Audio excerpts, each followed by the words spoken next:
उसका ऐतिहासिक महत्व बताएं। मैम पूर्वी चंपारण डिस्ट्रिक्ट जो है पहले जो कर्नाट वंश जो हुआ करता था मिथिला में, उसके अंतर्गत भी वो आया करता था। उसके पश्चात जैसे मिथिला के जो राजा जनक जो हुआ करते थे, तो उस समय उनके शासनकाल में भी पूर्वी चंपारण के क्षेत्र के अंतर्गत आता था। और सारण और चंपारण का डिवीजन कब हुआ? मैम एग्जैक्ट याद नहीं है। अच्छा, गेस करिए। 1966 के 60 के आसपास में। अच्छा, LSW आपका जी। ऑप्शनल है। आप अपने LSW ऑप्शनल क्यों चुने हिस्ट्री छोड़ के? जो मैम अभी वर्तमान में मैं रेलवे में ग्रुप डी के पद पे कार्यरत हूँ। अच्छा, तो कारण क्या था कि उस बीच में मेरी पढ़ाई कई सालों तक रुक गई थी, लेकिन बीपीएससी मेरा एक लक्ष्य था, उसकी तैयारी करने का था। तो मैं वहीं तैयारी करने के क्रम में मुझे एक ऐसे सब्जेक्ट का चयन करना था जिसकी तैयारी मैं नौकरी के साथ साथ मैं कर सकूँ। वो सारी खूबियाँ मुझे LSW में दिखी, जैसे इसका शॉर्ट सिलेबस होना, इसके नोट्स का अवेलेबल ईजी वे में अवेलेबल हो जाना, और मेरे गुरुजन या कुछ सहपाठीगण थे उनके माध्यम से मुझे सजेशन भी इसके मिलता था इस सब्जेक्ट के पर। तो इसलिए मुझे इसके तरफ से आप ऑलरेडी रेलवे में जॉब कर रहे हैं और आपका सपना था बीपीएससी में आने का, तो फिर आप रेलवे में क्यों गए? मैम ये कारण था कि मैं शुरू से उस फैमिली से बिलोंग करता हूँ कि वहाँ की इकोनॉमिक कंडीशन काफ़ी मिजरेबल हुआ करती थी। तो मुझे मेरे ऊपर काफ़ी लेबिलिटी भी हुआ करती थी, क्योंकि घर का मैं ज्येष्ठ संतान था। तो मेरी पहली प्राथमिकता ये थी कि मुझे कुछ ऐसे जॉब मिल जाए जहाँ पे इकोनॉमिक सस्टेनेबिलिटी की स्थिति हो, ताकि वहाँ से मैं स्टेबल होकर आगे की तैयारी कर सकूँ। तो आप कुछ अर्न करने के लिए प्राइवेट काम भी कर सकते थे, ट्यूशन पढ़ा सकते थे। एक सरकारी पद को आपने खराब किया, अब आप इसको छोड़ के जाएंगे। आपको चुना गया होगा किसी को रिजेक्ट करके, तो वो सीट तो वैकेंट हो गया। तो आपको नहीं लगता है कि ये जो प्रोसेस चला आ रहा है कि जिनका ऑलरेडी कहीं ना कहीं सिलेक्शन हो चुका है, वो बार बार एग्जाम दे रहे हैं और नए लोगों को मौका नहीं मिल रहा है, और आपकी वजह से एक सीट खराब हो रही है, कहाँ तक सही है? मैम हर व्यक्ति की इच्छा होती है कि अपने जीवन में जितना हो सके वो तरक्की प्राप्त करे, और इस क्रम में मेरा भी यही उद्देश्य था। हाँ, ये बात सत्य है कि मेरे जाने के पास 37 सीट वेकेंट हो गई थी, कहीं ना कहीं सरकार को हो सकता लॉस हो। तो हालांकि किसी व्यक्ति का भी लॉस है, व्यक्तिगत लॉस भी है, तो ये सही है ये? मैम सही तो नहीं हो सकता है, क्योंकि कहीं ना कहीं सरकार को इकोनॉमिक दृष्टिकोण से भी क्षति होगी, और इसको फुलफिल करने में कोई अन्य कर्मचारी की नियुक्ति यहाँ पे होती है तो उसमें भी उनकी खर्च बढ़ेगी। तो पूर्णतः तो सही नहीं है, लेकिन मेरा अपना भी एक जीवन का जो उद्देश्य है उसे भी पूर्ण करना है और आगे बढ़ना है, और मेरा एक प्राकृतिक अधिकार भी है। तो मैं आगे बढ़ने को सक्षम स्वतंत्र भी हूँ, जो मुझे एक संविधान भी ये अधिकार देता है कि एक जो व्यक्ति अपने जीवन में संवैधानिक अधिकार के अंतर्गत रहकर अपने कार्य को आगे कर सकता हूँ। तो संवैधानिक अधिकारों में तो ये भी है कि आपके अधिकार जो है वो किसी और के अधिकार को खराब ना करते हो। जी मैम, हाँ, तो यहाँ तो मेरे अधिकार से खराब होगा नहीं, लेकिन यहाँ पे एक्चुअली होता क्या है कि यदि जाने के पश्चात मुझे NOC लेना होता है डिपार्टमेंट के माध्यम से, तो डिपार्टमेंट मुझे अलाउ करती है कि आप यहाँ से शास्त्रापूर्वक नियमानुसार आप जा सकते हैं। तो एक मेरा डिपार्टमेंट का अप्रूवल है। इतिहास ग्रेजुएशन है, तो इतिहास का यूज कैसे करेंगे प्रशासन में आप? मैम इतिहास जो होता है कि इतिहास एक्चुअली होता क्या है कि जो भूतकाल की जो घटनाएं होती हैं उसका एक ऐतिहासिक साक्ष्य होता है, उसका अध्ययन हम इतिहास के अंतर्गत करते हैं। तो इतिहास में हम विगत जो भी घटनाएं होती है तो उससे हम सीख ले लेते हैं और उसके वर्तमान में या भविष्य में इम्प्लीमेंट करते हैं। तो प्रशासन में यदि देखा जाए तो इतिहास में बहुत ऐसी घटनाएँ हुई हैं जहाँ पे, जिसे फॉर एग्जांपल ले लिया जाए चोल साम्राज्य में स्थानीय स्वशासन की जो वहाँ पे घटना थी, कोई उसकी एक अपनी बृहद विशेषता थी। वहीं से हमारे संविधान में जो 11वीं अनुसूची है वहाँ पे स्थानीय स्वशासन को जोड़ा गया था। तो कहीं ना कहीं इतिहास ही हमें ये सिखाता है कि यदि कुछ चीज़ें अच्छी हो तो उसे अपने जीवन में अमल करें। और एक और एग्जांपल हम ले सकते हैं, जैसे अन्ना हजारे जी हैं, हमारे एक देश के एक अच्छे समाज सेवी हैं। उन्होंने सत्य अहिंसा का मार्ग अपनाते हुए हमारे देश में जो लोकपाल बिल है उसे पास करवाने में उनकी एक अहम योगदान रही। तो इतिहास के आधार पर ही उन्होंने अपने लक्ष्यों को अंजाम दिया और पूर्णतः सफल भी देखा जा सकता है। तो इस आधार पर हम प्रशासन में इसका यूज हम कर सकते हैं। एक तरीके से हमारे बड़े बूढ़े समझाते हैं कि पुरानी बातों को भूलो और आगे बढ़ो, पुरानी चीज़ों को, और दूसरी तरफ हम इतिहास को पढ़ा रहे हैं, तो क्यों फिर हम उसको क्यों याद करना चाहते हैं? मैम इतिहास हमें पुरानी गलतियों को सुधारने और अच्छे जो उसकी बातें होती है उसे अनुकरण करने का एक मौका मुझे प्रदान करता है, तो उसका अनुसरण किया जाता है। हाँ, जो चीज़ें गलत हैं तो उसे हम सीख लेने का ये विषय है कि उसे हम भविष्य में ना करें। कारखाना अधिनियम क्या है? जी मैम, कारखाना अधिनियम 1948 एक संरक्षा संबंधी अधिनियम है, जिसमें स्वास्थ्य संबंधी, कल्याण संबंधी वहाँ पे सुविधा है, वहाँ पे नियुक्त जो नियोजित कर्मचारी हैं उन्हें दिया जाता है। अच्छा, आप LSW किए हैं जी तो आप प्रशासनिक, बिहार प्रशासनिक सेवा का चयन वरीयता में रखे हैं, तो इसमें LSW से क्या फ़ायदा होगा? जी मैम, LSW हम ये जितने भी हमारे जो देश में जितने भी सामाजिक न्याय, सामाजिक संरक्षा या सामाजिक सुरक्षा से संबंधित जो भी कानून बनते हैं या सरकार की जितने भी योजनाएं होती हैं, तो उसके जो भी नियम कानून है या उसे इम्प्लीमेंट कैसे किया जाए, इसकी सारी विधियाँ वहाँ पे प्राप्त होती हैं। जो मुझे एक प्रशासक के तौर पे पहले से ही भली बात हमें ये सारे नियम कानून पता रहेंगे, तो मुझे न्यूनतम से न्यूनतम वर्ग तक वो सारी योजनाओं का क्रियान्वयन करने में आसानी होगी। अच्छा, ये बताइए कि आप तो एक सिंपल ग्रेजुएट हैं और कोई तकनीकी रूप से दक्ष होकर आता है, जैसे बीएड करके, बीटेक करके आता है, एमबीए करके आता है, तो उसको छोड़कर आपका चयन क्यों करें? मैम, इसमें मेरी कुछ खूबी है। जैसे एक तो मैं हार्ड वर्किंग पर्सन हूँ, दूसरी चीज़ें मुझ में सत्यनिष्ठा की भाव है, और नेक्स्ट एक पैसेंस भी मुझ में है, और एक न्यूट्रलाइजेशन, जो न्यूट्रलिटी का जो है, तटस्थ होकर निर्णय लेने की प्रबल क्षमता, वो मुझ में है। तो ये सारी कुछ खूबियाँ हैं जो मुझे एक प्रशासक के तौर पे आगे बढ़ने में मदद कर सकती है। सत्यनिष्ठा क्या है? जी मैम, सत्यनिष्ठा की बात ये होती है कि अभी आपने एक सवाल किया था पिछले कुछ समय, तो मुझे नहीं आया, तो एग्जैक्ट मैं सॉरी बोल दिया, तो कहीं ना कहीं मुझे मेरी सत्यनिष्ठा को दिखाता है। शिक्षित और साक्षर में क्या अंतर है?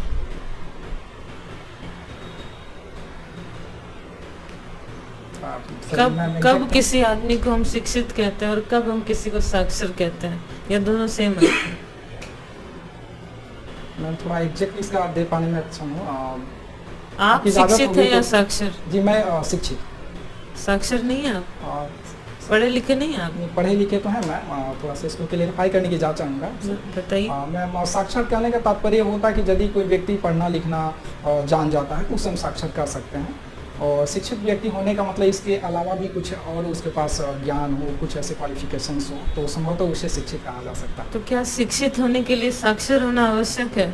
जी मैम, यहाँ साक्षर पहले तो इनिशियल स्टेज साक्षर होना ही, उसके बाद ही हम अगले पड़ाव पर जा सकते हैं।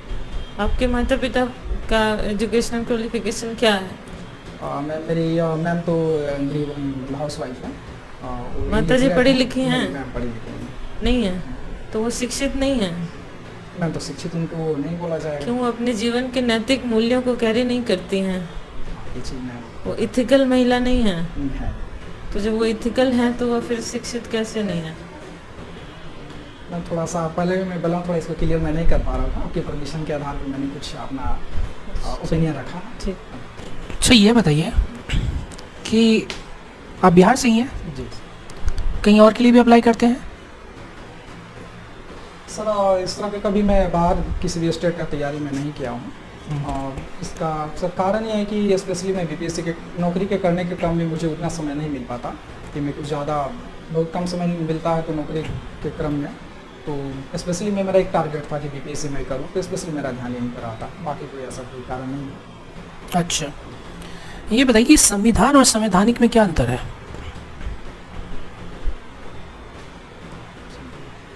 सर, संविधान एक ऐसा दस्तावेज है जो जिसके अनुसार हमारा देश चलता है, और संवैधानिक की बातें होती है जो संविधान में जो भी नियम कानून, जो भी निहित है, जो भी प्रावधान निहित है, तो उसे हम संवैधानिक प्रावधान के तहत कहेंगे।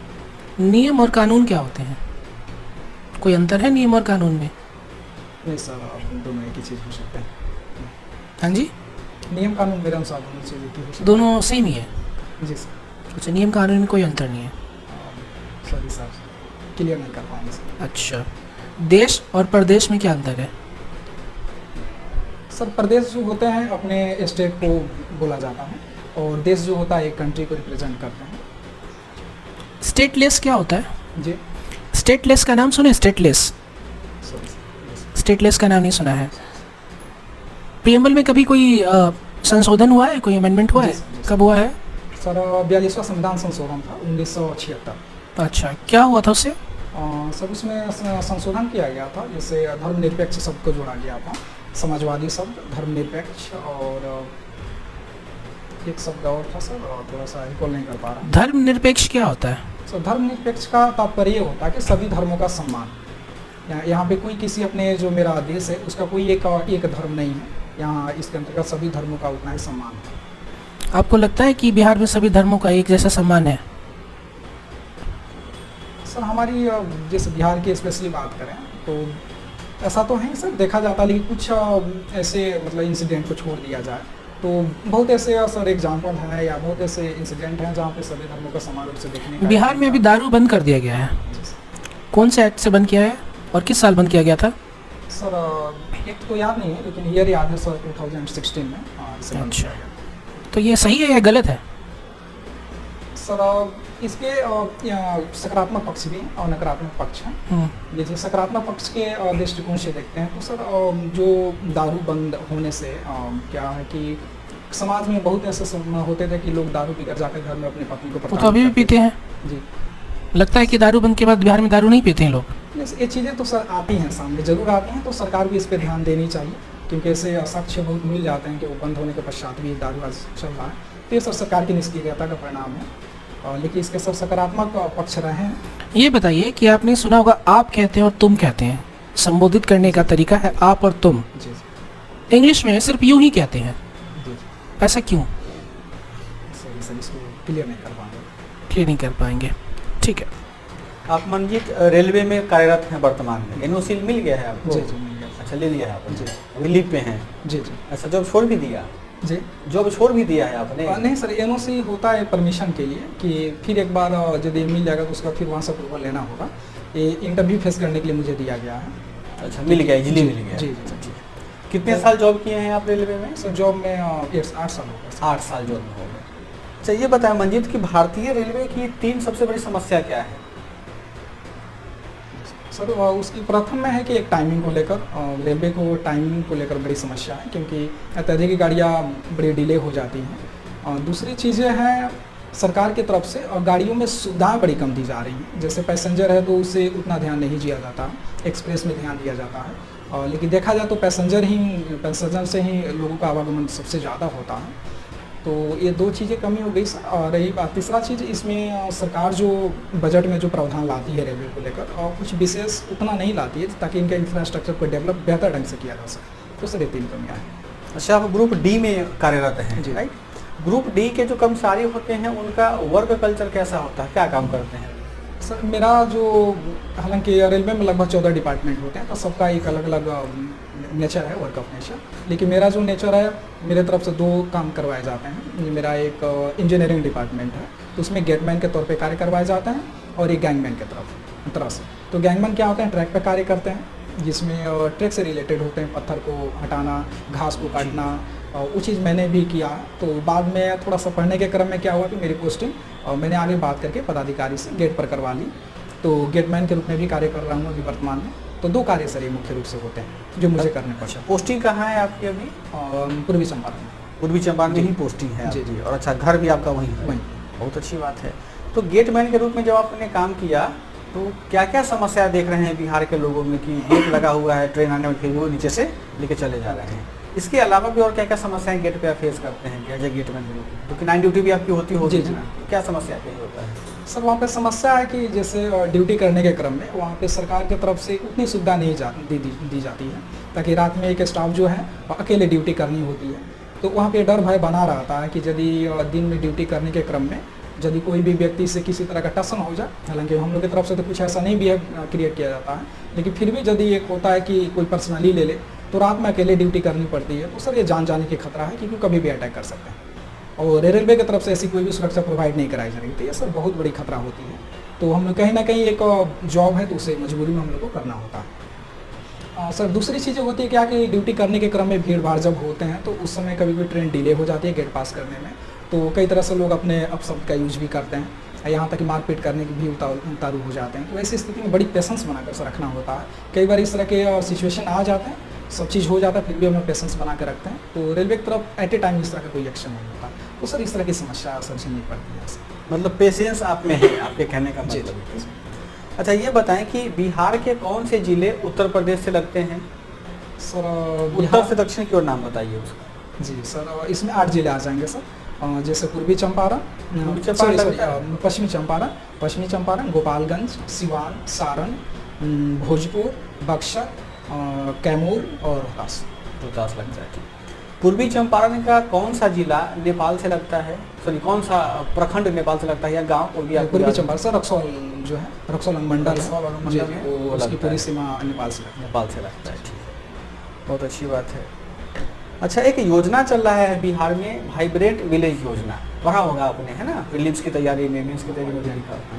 क्या है ये योजना? सर ये एक्चुअली सर केंद्र सरकार की भी योजना रही है, जो सीमावर्ती जो स्टेट्स हैं, तो जैसे चीन बॉर्डर हुआ, तो उस क्षेत्र में इस तरह का इंफ्रास्ट्रक्चर को डेवलप करना।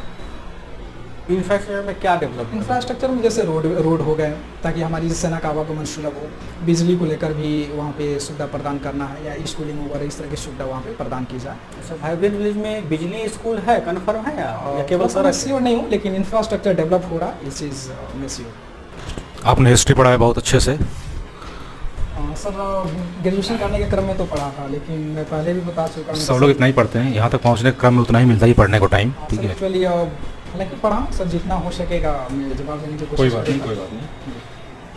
आपने मुगल काल पढ़ा होगा। जी मुगल काल का कोई एक कैरेक्टर एडमिनिस्ट्रेटर या राजा रहा हो जिसको आप आज के डेट में बिहार का सीएम बनाना चाहेंगे, अगर होता तो किसको बनाते आप? सर मैं अकबर को करना चाहूँगा, जो अकबर है उसे मैं सीएम बनाना चाहूँगा। अकबर की कुछ खास बात बताइए हमें। सर एक धार्मिक सहिष्णुता की प्रवृत्ति उसकी काफ़ी अच्छी लगती है, क्योंकि सभी धर्मों का सम्मान उसके अंदर था। जैसे इस चीज़ को देखा जाए तो एक जोधाबाई थी जो राजपूत फैमिली से बिलोंग करती थी, तो उनके सम्मान में एक वो अपने महल में जो आगरा फोर्ट था वहाँ पे अलग से देवी देवताओं का एक क्या था मंदिर बना देना उनके स्पेशली पूजा के लिए। तो कहीं ना कहीं वो मुस्लिम होने के बाद भी एक हिंदू धर्म का सम्मान करना उसकी कहीं ना कहीं धार्मिक सहिष्णुता को दिखाती है। तो मेरा उसके उन्हीं के तरफ जाएगा। पटना कलम के बारे में जानते हैं? पटना कलम जी सर। जरा बताइए उसके बारे में। सर पटना कलम एक चित्रकारी कला है, जिसमें मुख्य रूप से प्राकृतिक रंगों का प्रयोग करते हैं। उन रंगों के बारे में थोड़ा बताइए हमें। उन रंगों में क्या खास बात थी कि उनका प्रयोग किया जाता था? रंग में सर वो प्राकृतिक कलर होते थे, जैसे पलाश का फूल होते हैं उनसे रंग बना लिया जाता था। कुछ वो क्या ज़्यादा टिकाऊ हुआ करते थे। आपका ऑप्शनल विषय है LSW, उसका फुल फॉर्म क्या होता है? Sir labour and social welfare. Labour and social welfare. तो आपने बहुत सारे एक्ट्स पढ़े होंगे, लेबर लॉ सारे पढ़े होंगे आपने। आजकल लेबर कोड बनाने की बात हो रही है इंडिया में, जी तो हमारे लेबर कोड बन चुके हैं या बनने वाले हैं? क्या स्टेटस है उनका?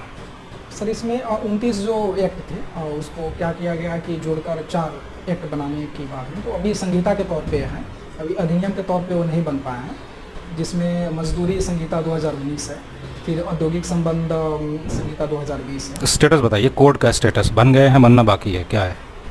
सर कंफर्म नहीं हूँ, लेकिन जहाँ तक मुझे याद है सर अभी बना नहीं।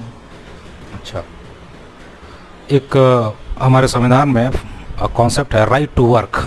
राइट टू वर्क, ये किस आर्टिकल से लिंक्ड है?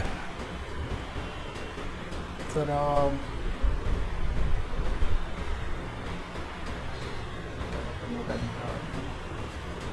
राइट टू वर्क के अंतर्गत ये आता है 39 आर्टिकल से।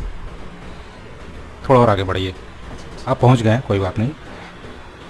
अभी उड़ीसा में कुछ दिन पहले बहुत ही भयंकर रेल दुर्घटना हुई थी बालासोर में। जी तो वहाँ पे हमारे प्राइम मिनिस्टर भी गए थे और वहाँ पे हमारे रेलवे मिनिस्टर भी गए थे, ठीक है। तो उस टाइम पर एक ऐप की बहुत चर्चा थी, रेलवे ऐप की। उस ऐप का नाम क्या है? सर वहाँ पे एक सुरक्षा कवच जो इसका जिक्र हुआ था। आप रेलवे में हैं तो कवच के बारे में कुछ बताइए हमें। सर कवच क्या होता है कि रेलवे का एक प्रोटेक्शन सिस्टम है, जो क्या होता है कि ग्लोबल पोजिशनिंग सिस्टम के तौर पे कार्य कर रहा है। उसका कार्य ये होता है कि यदि एक लाइन पे यदि 2 गाड़ियाँ आ जा रही हैं, तो 2 किलोमीटर के पहले तक उसे इन्फॉर्म हो जाएगी कि इस पे आगे बढ़ा, तो ऑटोमेटिक वो सेंसर कार्य करेगा, ऑटोमेटिक गाड़ियाँ स्पीड कम हो जाएगी और स्वतः रुक जाएगी। तो ये कवच तो हमारे पास पहले से था, जी उस दिन कवच क्यों काम नहीं किया? एक्चुअली सर उसमें कवच का सिस्टम लगाया नहीं गया था, उसमें कवच का सिस्टम था नहीं, इसलिए इस तरह की कुछ सिग्नलिंग फेल्योरिंग की बात थी। और सर थोड़ा सा सॉरी चाहूँगा क्योंकि इसमें कवच के थोड़ा एग्जैक्ट इस पर क्लियर नहीं लगा था कि नहीं लगा था। क्योंकि हमारे जो रेलवे मिनिस्टर हैं शायद वो पहले का IAS अधिकारी भी रह चुके हैं, क्या नाम है उनका? सर अश्विनी वैष्णव जी। तो उन्होंने कवच की बहुत तारीफ़ की थी, जब कवच लॉन्च किया था उन्होंने तो बहुत तारीफ़ किया था उन्होंने। तो क्या कारण रहा कि कवच को इम्प्लीमेंट नहीं कर पाई भारत सरकार? सर इसका कारण होता है कि कवच उस समय भी जो बलासुर की घटना थी शायद सर उसमें नहीं था, इसीलिए हो पाई थी। लेकिन नहीं करने का कारण क्या होता है कि कवच के यदि 1 किलोमीटर के लिए यदि हम कार्य करते हैं कवच पे, तो तकरीबन सर 50 लाख के आसपास कॉस्ट आते हैं 1 किलोमीटर का। तो एक बहुत बड़े अमाउंट में यहाँ पे पैसे की जरूरत पड़ेगी, तो इसलिए जल्दी से इम्प्लीमेंट नहीं हो पा रहे हैं। तो शायद सरकार इस दिशा में कार्य कर रही हो पाए। अच्छा, तो राजनीति की बात करते हैं हम लोग। अभी अभी जो रेजिम चल रही है, ठीक है, NDA की रेजिम चल रही है सेंट्रल गवर्नमेंट की, और अपोजिशन के पार्टी सारे मिलके एक अलायंस बनाए हैं जिसका नाम रखा गया है इंडिया। इंडिया का फुल फॉर्म बताइए। सर इंडिया का हो जाएगा Indian national developmental inclusive alliance. Very good.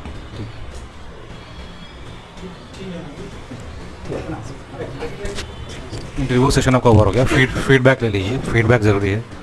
Feedback ये है कि आपका इंटरव्यू बहुत अच्छा था, ठीक है, आपका जो फ्लो है बोलने का काफ़ी अच्छा है, और प्रेजेंटेशन भी ठीक है, आपका अनुभव भी ठीक है, ठीक है। और रही बात आपके बॉडी लैंग्वेज की, तो आप बोलने के टाइम पे ऐसे देखते हैं ऊपर छत कोने में ऊपर, ठीक है, तो उसको रोकना है, ठीक है। आप जब भी देखें तो किसी न किसी को आप अपने गेज में रखें, अपने मेंबर को, ठीक है, या तो मेरी तरफ देखें चाहे कहीं भी देखें, ऊपर ऐसे नहीं देखना है आपको, ठीक है। और बाकी सब मुझे ठीक लगा, ऐसी कोई दिक्कत नहीं है, सब ठीक है। रही बात आपके कपड़ों की, तो कपड़े आपके मतलब थोड़े से अगर नए लेंगे तो अच्छी बात है, नहीं भी लेना है नए कपड़े तो आप इसको प्रेस करा लें अच्छे से, ठीक है। और शर्ट एक नया ले लीजिए जिसका कॉलर अच्छा हो थोड़ा सा, ठीक है। इन चीज़ों का महत्व रहता है, ठीक है, क्योंकि इतनी बड़ी जिम्मेदारी पे आप जाने वाले हैं, तो थोड़ा सा चीज़ों को अपग्रेड करना ज़रूरी है, ठीक है। तो शर्ट और ये कपड़ा, इस पर ध्यान दीजिएगा, इसको और अच्छा करने की कोशिश करिए, ठीक है। और ये जो साइड लॉक्स हैं आपके, जी खत जिसको बोलते हैं, खत लंबा थोड़ा सा छोटा करिए इसको, ठीक है, हाँ ठीक है, बाकी सब ठीक है।